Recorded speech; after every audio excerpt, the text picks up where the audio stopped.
So market almost sellers market ಆಗಿದೆ. ಇಲ್ಲಿಂದ momentum ಬರಬೇಕಂದ್ರೆ ಮಾರ್ಕೆಟು 24,380 ಆ್ಯಂಡ್ 24,200 ಈ ರೇಂಜ್ನ ಯಾವಾಗ ಬ್ರೇಕ್ಔಟ್ ಅಥವಾ ಬ್ರೇಕ್ ಡೌನ್ ಆಗ್ತಾರೆ ಆವಾಗಲೇ ಮೊಮೆಂಟಮ್ ಬರ್ತಾರೆ. ಈ ರೇಂಜಲ್ಲಿ ನಾವೇನು ಕೂಡ ಮಾಡ್ಲಿಕ್ಕೆ ಆಗಬಾರ್ದು ಆಪ್ಷನ್ ಬಯರ್ಸ್ ಆದರೂ ಸ್ಪೆಷಲಿ, ಬಿಕಾಸ್ ನೀವು ಇಲ್ಲಿ ಬೈ ಮಾಡ್ಲಿಕ್ಕೆ ಹೋದರೆ ನೀವು ಮೊಮೆಂಟಮ್ ಕೊಡ್ತಾರೆ, ಆಲ್ಮೋಸ್ಟ್ ಮೊಮೆಂಟಮ್ ಕೊಡ್ತಾರೆ.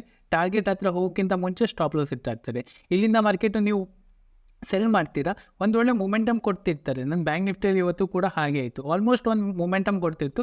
ನಾನು ಕೊಟ್ಟಿದ್ದೆ ಮಾರ್ಕೆಟು 53,200 ತನಕ ಬರ್ಬೋದು ಅಂತ, ಬಟ್ ಅಲ್ಲಿಂದ ರಿವರ್ಸ್ ಆಗಿ ನಂದು ಸ್ಟಾಪ್ ಲಾಸ್ ಇಟ್ ಮಾಡ್ತು. ಫೈನ್. ಇಫ್ ಇನ್ ಕೇಸ್ ನಿಮಗೆ ಬ್ಯಾಂಕ್ ನಿಫ್ಟಿ ವೀಡಿಯೋ ಕೂಡ ಬೇಕಂದರೆ analysis video please comment box ಮೂಲಕ ತಿಳಿಸಿ, ನಾನು ಅದ್ರ ಬಗ್ಗೆ ಮಾಡೋ ಕೂಡ ಪ್ರಯತ್ನ ಪಡ್ತೇನೆ. ಫೈನ್. ಈಗ ನಾವು ನಿಫ್ಟಿ ನಾಳೆ ಹೇಗೆ ಟ್ರೈ ಮಾಡ್ಬೋದು ಅಂದರೆ ಟ್ರೇಡ್ ಮಾಡ್ಬೋದು. ನಿಫ್ಟಿ ಸಿಂಪಲ್ ನಾಳೆ, ಬಿಕಾಸ್ ಯಾರೆಲ್ಲ ಸೆಲ್ ಮಾಡಿದ್ದಾರೆ ಅವರಿಗೆ ಆಲ್ಮೋಸ್ಟ್ ಒಂದೊಳ್ಳೆ ಪ್ರೀಮಿಯಮ್ ಸಿಕ್ಕಿದೆ. ಬಿಕಾಸ್ ಯಾರೆಲ್ಲ 24,500, 24,400, 24,300 ಯಾರೆಲ್ಲ ಕಾಲೆಲ್ಲ ಶಾರ್ಟ್ ಮಾಡಿದ್ದಾರೆ ಅವರಿಗೆ ಆಲ್ಮೋಸ್ಟ್ ಒಂದು ಪ್ರೀಮಿಯಮ್ ಸಿಕ್ಕಿದೆ. 2 ದಿವಸ ಅವರಿಗೆ ಒಂದೊಳ್ಳೆ ಎಂಜಾಯ್ ಆಗಿದೆ. ಫೈನ್. ಸೊ ಯಾರೆಲ್ಲ ನಿನ್ನೆ ಶುಕ್ರವಾರ ದಿನ ಬೈ ಮಾಡಿದರು ಅವರಿಗೆ ಇವತ್ತು ಒಂದೊಳ್ಳೆ ಡಿಕೆ ಸಿಕ್ತು. ದಟ್ ಮೀನ್ಸ್ ಯಾರೆಲ್ಲ ಪುಟ್ನ ಶಾರ್ಟ್ ಮಾಡಿದ್ದಾರೆ ಅವ್ರಿಗೆ ಕೂಡ ಒಂದೊಳ್ಳೆ ಡಿಕೆ ಸಿಕ್ತು. ಯಾವಾಗ ಈ ಸೆಲರ್ಸ್ ಹೈ ಉಂಟಲ್ಲ, ಈ ಕ್ಯಾಂಡಲ್ ವಿಕ್ ಏನು ಉಂಟಲ್ಲ, ನಾನು ನಿಮಗೆ 15 ಮಿನಿಟ್ಸಲ್ಲಿ ತೋರಿಸ್ತೀನಿ, ಅವಾಗ ನಿಮ್ಗೆ ಸ್ವಲ್ಪ ಕ್ಲಿಯರ್ ಆಗ್ತಾರೆ. 24,350ಕ್ಕಿಂತ ಅಪ್ಸೈಡಲ್ಲಿ ಯಾವಾಗ ಬ್ರೇಕ್ಔಟ್ ಆಗ್ತಾರೆ ಆವಾಗಲೂ ಮೊಮೆಂಟಮ್ ಬರೋ ಚಾನ್ಸಸ್ ಇರ್ತಾರೆ. ಬಿಕಾಸ್ ಯಾರೆಲ್ಲ ಗುರುವಾರ ದಿನ ಶಾರ್ಟ್ ಮಾಡಿದ್ರು ಅವರೆಲ್ಲ ತುಂಬ ಜನ ಸ್ಟಾಪ್ ಲಾಸು ಮಾರ್ನಿಂಗ್ ತನಕ ಇಲ್ಲೇ ಇತ್ತು. ಯಾವಾಗಾದ್ರೂ ಸೆಕೆಂಡ್ ಹಾಫಲ್ಲಿ ಅಥವಾ ಲಾಸ್ಟಲ್ಲಿ ಯಾವಾಗ ಬ್ರೇಕ್ ಡೌನ್ ಆಯಿತು ಆವಾಗ ಅವರೆಲ್ಲ ತಂದು ಸ್ಟಾಪ್ ಲಾಸ್ ಇಲ್ಲಿಟ್ಟಿದ್ರು. ಆ್ಯಂಡ್ ಯಾರೆಲ್ಲ ಅದೇ ನೆಕ್ಸ್ಟ್ ದಿನ ಶುಕ್ರವಾರ ದಿನ ಶಾರ್ಟ್ ಮಾಡಿದರು ಅವರು ಕೂಡ ಶಾರ್ಟು ಇಲ್ಲೇ ಮಾಡಿದರು. ಬಿಕಾಸ್ ಅವರಿಗೆ ಪ್ರೀಮಿಯಮ್ ಬೇಕಾಗುತ್ತೆ. ಸೊ ಯಾರಿಗೆಲ್ಲ ಪ್ರೀಮಿಯಮ್ ಬೇಕಿರುತ್ತೆ ಅವರೆಲ್ಲ ಸ್ವಲ್ಪ ಹತ್ತಿರ ಬರ್ತಾರೆ. ಈಗ ಹಾಗೂ ವಿಕ್ ಸ್ವಲ್ಪ ಲೈಕ್ ಒಂದು 12-13 ರೂಪಾಯಿ ಹತ್ರ ನಡೀತಾ ಉಂಟು. ಸೊ ಈಗ ಅವರೆಲ್ಲ ಹತ್ತಿರ ಬರ್ತಾರೆ ಆವಾಗಲೇ ಒಂದು ಸ್ಪೈಕ್ ಸಿಗ್ತದೆ. ಬಿಕಾಸ್ ಅವರಿಗೆ ಪ್ರೀಮಿಯಮ್ ಬೇಕು, ಅದಕ್ಕೆ ಸೊ ಅವರು ಹತ್ತಿರ ಬರ್ತಾರೆ. ಐ ಹೋಪ್ ನಾ ಹೇಳಿದ ಪಾಯಿಂಟು ನಿಮಗೆ ಕ್ಲಿಯರ್ ಆಯ್ತಂತ. ಸೊ ಇಲ್ಲಿ ಸ್ಟಾಪ್ ಲಾಸ್ ಇರ್ತದೆ ಅವ್ರದ್ದು. ಯಾವಾಗ ಮಾರ್ಕೆಟು ಇಲ್ಲಿಂದ ಬ್ರೇಕ್ಔಟ್ ಆಗ್ತಾರಲ್ಲ ಆವಾಗ ಅವರೆಲ್ಲ ಇಲ್ಲಿಂದ ತಮ್ಮ ಒನ್ ಲೆಗ್ನ ಬಿಡ್ತಾರೆ ಆ್ಯಂಡ್ ಪುಟ್ನ ಸ್ವಲ್ಪ ಅವರು ರೋಲ್ ಓವರ್ ಮಾಡ್ತಾ ಟ್ರೇಲ್ ಮಾಡ್ತಾ ಬರ್ತಾರೆ. ಫೈನ್. ಐ ಹೋಪ್ ನಾ ಹೇಳಿದ ಪಾಯಿಂಟ್ ನಿಮಗೆ ಕ್ಲಿಯರ್ ಆಯ್ತಂತ. ಫೈನ್. ಇಫ್ ಇನ್ ಕೇಸ್ ನಾಳೆ ದಿನ ಈ ರೇಂಜಲ್ಲಿ ದಟ್ ಮೀನ್ಸ್ 24,350 ಈ ರೇಂಜಲ್ಲಿ ಸ್ವಲ್ಪ ಓಪನ್ ಆಗಿ ಒಂದು 5 ಮಿನಿಟ್ಸ್ 10 ಮಿನಿಟ್ಸ್ ಹೋಲ್ಡ್ ಮಾಡಿ ಅದ ನಂತರ ಮಾರ್ಕೆಟ್ ಈ ರೇಂಜ್ನ ಬ್ರೇಕ್ಔಟ್ ಕೊಟ್ಟರೆ ನಾವಿಲ್ಲಿ ಬೈ ಮಾಡ್ಬೋದು. ನಮ್ಮದು ಟಾರ್ಗೆಟು 1:2 ಇಟ್ಟರೆ ಐ ಥಿಂಕ್ ಬೆಟರ್ ಅಂತ. Fine. If in case market gap up open ಆದರೆ ನನ್ನ ಪ್ರಕಾರ ಮಾರ್ಕೆಟು ಇಲ್ಲಿಂದ ಫಸ್ಟ್ ನಾನು ಬಂದು ಗ್ಯಾಪ್ ಫಿಲ್ ಮಾಡ್ಬೋದು.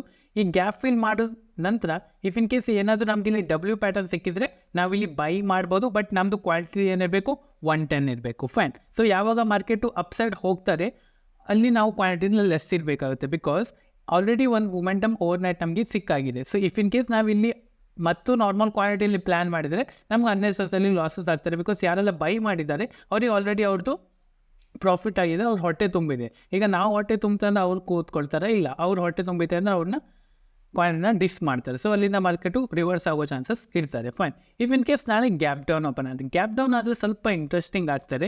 ಯಾಕಂದರೆ 2-3 ದಿನ ಮಾರ್ಕೆಟ್ ಗ್ಯಾಪ್ ಡೌನ್ ಓಪನ್ ಆಗ್ತದ್ರು. ದ್ಯಾಟ್ ಮೀನ್ಸ್ ಇವತ್ತು ಕೂಡ ಮಾರ್ಕೆಟ್ ಗ್ಯಾಪ್ ಡೌನ್ ಓಪನ್ ಆಯಿತು, ಶುಕ್ರವಾರ ದಿನ ಕೂಡ ಮಾರ್ಕೆಟ್ ಗ್ಯಾಪ್ ಡೌನ್ ಓಪನ್ ಆಯಿತು, ಮಾರ್ಕೆಟ್ ರಿವರ್ಸಲ್ ಆಯಿತು. ಆ್ಯಂಡ್ ಇವತ್ತು ಕೂಡ market something I think flat kind of open ಆಯಿತು. ಅದರ ನಂತರ ಮಾರ್ಕೆಟು ಸೈಡ್ ವೇಸ್ ಇತ್ತು ಕಂಪ್ಲೀಟ್ಲಿ. ನಿಫ್ಟಿ ಅಂತೂ ಕಂಪ್ಲೀಟ್ಲಿ ಸೈಡ್ ವೇಸ್ ಇತ್ತು. ಬ್ಯಾಂಕ್ ನಿಫ್ಟಿ ಆದರೂ ಸ್ವಲ್ಪ ಮೂಮೆಂಟಮ್ ಮಾಡ್ತು. Fine. So if in case ನಾಳೆ ಗ್ಯಾಪ್ ಡೌನ್ ಓಪನ್ ಆದರೆ ಯಾರೆಲ್ಲ ಇಲ್ಲಿ ಬಯರ್ಸ್ ಇದ್ದಾರಲ್ಲ ಈ ಬಯರ್ಸಿಗೆ ಒಂದು ಲಾಸ್ಟ್ ಹೋಪ್ ಇತ್ತು, ಮಾರ್ಕೆಟ್ ಇಲ್ಲಿಂದ ಅಪ್ಸೈಡ್ ಹೋಗ್ಬೋದು ಅಂತ. If in case gap down up ಆದರೆ ಒಂದು ಸ್ವಿಂಗ್ ಕೊಡ್ಬೋದು, ಅದರ ನಂತರ ಮಾರ್ಕೆಟ್ ಇಲ್ಲಿಂದ ಫ್ಲೋ ಅಲ್ಲಿ ಹೋಗೋ ಚಾನ್ಸಸ್ ಇರ್ತದೆ. ಇಲ್ಲಿಂದ ನಾವು 24,000 ರೌಂಡ್ ಲೆವೆಲ್ನ ಕೂಡ ಟಾರ್ಗೆಟ್ನ ಅಚೀವ್ ಮಾಡೋ ಚಾನ್ಸಸ್ ಇರ್ತದೆ. ಬಿಕಾಸ್ ಮಾರ್ಕೆಟ್ ಇಲ್ಲಿಂದ ಫ್ಲೋ ಅಲ್ಲಿ ಹೋಗೋ ಚಾನ್ಸಸ್ ಇರ್ತದೆ. ಬಿಕಾಸ್ ಮಾರ್ಕೆಟ್ ಇಲ್ಲಿಂದ ಒಂದು ಲೋವರ್ ಲೋ ಫಾರ್ಮೇಷನ್ ಮಾಡ್ತಾರೆ. ಯಾವಾಗ ಈ ಲೋವರ್ ಲೋ ಫಾರ್ಮೇಷನ್ ಮಾಡ್ತಾರೆ ಇಲ್ಲಿಂದ ಮೊಮೆಂಟಮು ಫಾಸ್ಟ್ ಆಗ್ತದೆ. ಐ ಹೋಪ್ ನಾ ಹೇಳಿದ ಪಾಯಿಂಟು ನಿಮಗೆ ಕ್ಲಿಯರ್ ಆಯ್ತಂದ್ರೆ. ಸೊ ನಾಳೆ ಡೇ ಲೋ ಸ್ವಲ್ಪ ಇಂಪಾರ್ಟೆಂಟ್ ಆಗ್ತಾರೆ. ಡೇ ಲೋ ಅಲ್ಲ ಅಂದರೂ ಕೂಡ ನೀವು ಯಾವಾಗ ಇದು 24,255 ಈ ರೇಂಜ್ನೆಲ್ಲ ಬ್ರೇಕ್ ಡೌನ್ ಆಗ್ತದೆ ಆವಾಗ ಇಲ್ಲಿಂದ ಮಾರ್ಕೆಟು ಫ್ಲೋ ಅಲ್ಲಿ ಬರೋ ಚಾನ್ಸಸ್ ಇರ್ತದೆ. ಮತ್ತು ಇದನ್ನೆಲ್ಲ ಎಕ್ಸ್ಪೆಕ್ಟ್ ಮಾಡಲ್ಲ. ಬಿಕಾಸ್ ಯಾರೆಲ್ಲ ಇಲ್ಲಿ ಪುಟ್ ಶಾರ್ಟ್ ಮಾಡಿರ್ತಾರೆ ಅವರೆಲ್ಲ ಶಾರ್ಟು ಇಲ್ಲುಂಟು. ಸೊ ಅವ್ರದ್ದೆಲ್ಲ ಸ್ಟಾಪ್ ಲಾಸ್ ಇಲ್ಲುಂಟು. ಯಾವಾಗ ಈ ಸ್ಟಾಪ್ ಲಾಸ್ ಬಿಡ್ತಾರೆ ಆವಾಗ ಮೊಮೆಂಟಮ್ ಬರ್ಬೋದು. ಮೊಮೆಂಟಮ್ ಸ್ವಲ್ಪ ಸ್ಲೋ ಇರ್ಬೋದು, ಬಟ್ ಮೊಮೆಂಟಮ್ ಹೋಗೋ ಚಾನ್ಸಸ್ ಇರ್ತದೆ.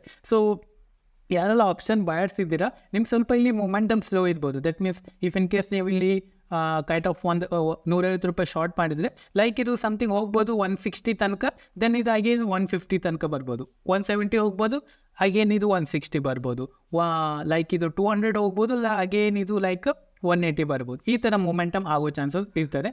ಸೊ ಮೊಮೆಂಟಮ್ ಸಿಗ್ಬೋದು, ಬಟ್ ಸ್ವಲ್ಪ ಪೇಷನ್ಸ್ಲಿ ವೇಟ್ ಮಾಡಿದ್ರೆ ಒಂದು ಒಳ್ಳೆ ಮೊಮೆಂಟಮ್ ಸಿಗ್ತದೆ. ಫೈನ್. ನಾನು ಹೇಳಿದ ಪಾಯಿಂಟಲ್ಲಿ ನಿಮಗೆ ಕ್ಲಿಯರ್ ಆಯ್ತು ಅಂದರೆ, ಇಫ್ ಇನ್ ಕೇಸ್ ಚಾನಲ್ಗೆ ಹೊಸಬರಾಗಿದ್ದರೆ ಪ್ಲೀಸ್ ಸಬ್ಸ್ಕ್ರೈಬ್ ಮಾಡಿ. ಆ್ಯಂಡ್ ನಿಮಗೆ ಲೈಕ್ ಏನಾದರೂ ಸ್ಟಾಕ್ ಅಪ್ಡೇಟ್ ಬೇಕಂದರೆ ಪ್ಲೀಸ್ ನನಗೆ ಕಮೆಂಟ್ ಬಾಕ್ಸ್ ಮೂಲಕ ತಿಳಿಸಿ. ಅಲ್ಲಿ ನಿಮಗೆ ನಾನು ಅಪ್ಡೇಟ್ ಮಾಡ್ತೀನಿ ಟೆಲಿಗ್ರಾಮ್ ಚಾನಲ್ಗೆ. ಆ್ಯಂಡ್ ಡಿಸ್ಕ್ರಿಪ್ಷನ್ ನಮ್ಮ ಟೆಲಿಗ್ರಾಮ್ ಚಾನಲ್ ಲಿಂಕ್ ಉಂಟು, ಅಲ್ಲಿಂದ ನೀವು ಚೆಕ್ಔಟ್ ಮಾಡ್ಬೋದು. ಫೈನ್.